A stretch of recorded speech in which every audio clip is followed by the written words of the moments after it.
Hello friends, எல்லாருக்கும் வணக்கம். இன்றைக்கி நம்ம மை பேஷன் வேர்ல்ட் சேனலில் குட்டீஸுங்களோட ஆல் டைம் ஃபேவரட்டான நூடுல்ஸ் எப்படி செய்யறதுன்னு தான் பார்க்க போகிறோம். சிம்பிளாகவும் கேப்சிகம் மட்டுமே வச்சு செய்யக்கூடிய இந்த கேப்சிகம் நூடுல்ஸை எப்படி ஈஸியாக செய்கிறதுன்னு வாங்க வீடியோக்குள்ளே போய் பார்க்கலாம். நூடுல்ஸை வேக வைக்கிறதுக்கு இந்த மாதிரி ஒரு அகலமான பாத்திரத்தில் தண்ணியை நிரப்பி வச்சுக்கோங்க. தண்ணி இது மாதிரி நல்லா கொதிச்சதுக்கப்புறமா நாம் எடுத்து வச்சுருக்க நூடுல்ஸ் எல்லாத்தையுமே இதில் சேர்த்துக்கலாம். நான் இன்றைக்கி ஒரு 4 பிளாக் அளவுக்கு இதில் சேர்த்துக்கிறேன்.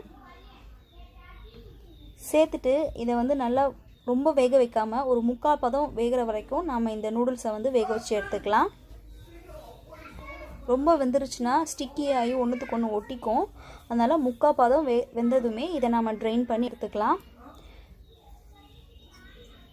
3/4 பதம் வெந்துருச்சு. இப்போ நாம் தண்ணி எல்லாத்தையும் வடிச்சிட்டு ஒரு பாத்திரத்தில் மாற்றி எடுத்துக்கலாம். அந்த நூடுல்ஸில் இருக்க தண்ணி எல்லாத்தையுமே வடிச்சிட்டு நான் வேறு ஒரு பாத்திரத்துக்கு மாற்றி வச்சுருக்கேன். இதில் ஒரு 2 டேபிள் ஸ்பூன் அளவுக்கு எண்ணெய் சேர்த்துட்டு உங்கள் கையை வச்சு இந்த மாதிரி கலக்கி விட்டுக்கோங்க. அப்போ தான் நம்ம தாளிக்கிற வரைக்கும் இது அப்படியே இருக்கும்போது ஒன்றுத்துக்கு ஒன்று ஒட்டாமல் நல்லா உதிரியாக இருக்கும். இப்போ இதை நல்லா கலந்து விட்டாச்சு. இது இப்படியே இருக்கட்டும். ஆனால் பேனில் தேவைக்கு ஏற்ற மாதிரி கொஞ்சமாக எண்ணெய் சேர்த்துக்கோங்க.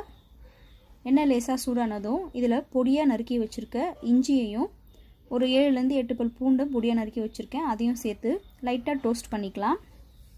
ஒரு 2 நிமிஷம் டோஸ்ட் பண்ணிங்கன்னா போதும். இப்போ இது கூட நல்லா தின்னாக ஸ்லைஸ் பண்ணி வச்சுருக்க வெங்காயத்தை சேர்த்துக்கலாம். நான் ஒரு 3 வெங்காயத்தை நல்லா தின்னாக ஸ்லைஸ் பண்ணி இதில் சேர்த்துக்கிறேன்.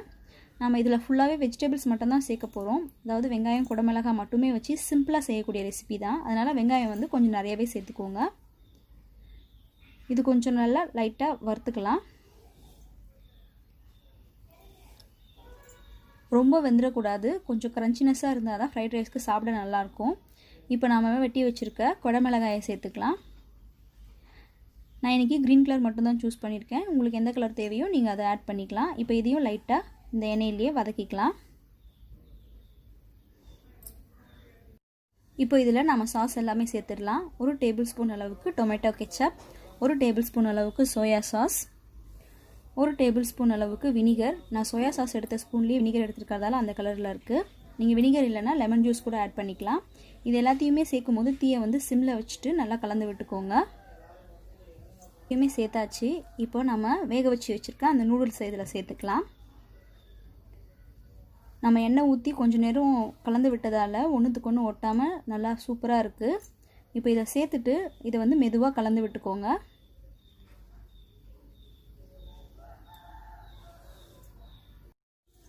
இப்போது இந்த நூடுல்ஸ்க்கு தேவையான அளவுக்கு உப்பும் மிளகுத்தூளும் சேர்த்துக்கலாம்.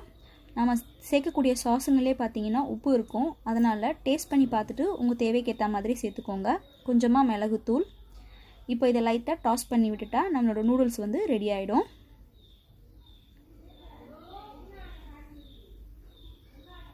அவ்வளோதாங்க, நம்மளோட கேப்சிகம் நூடுல்ஸ் தயாராகிடுச்சு. இப்போ நம்ம ஸ்டவ் ஆஃப் பண்ணிவிட்டு நல்லா ஹாட்டாக இருக்கும் போதே சர்வ் பண்ணிடலாம்.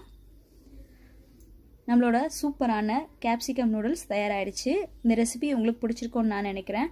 பிடிச்சிருந்ததுன்னா லைக் பண்ணி, ஷேர் பண்ணி, கமெண்ட் பண்ணுங்கள். என்னோட மை பேஷன் வேர்ல்ட் சேனலுக்கு சப்ஸ்கிரைப் பண்ணிங்கன்னா நான் போடக்கூடிய வீடியோஸ் எல்லாம் நீங்கள் உடனுக்குடனே பார்க்கலாம். அது வரைக்கும் நன்றி, வணக்கம்.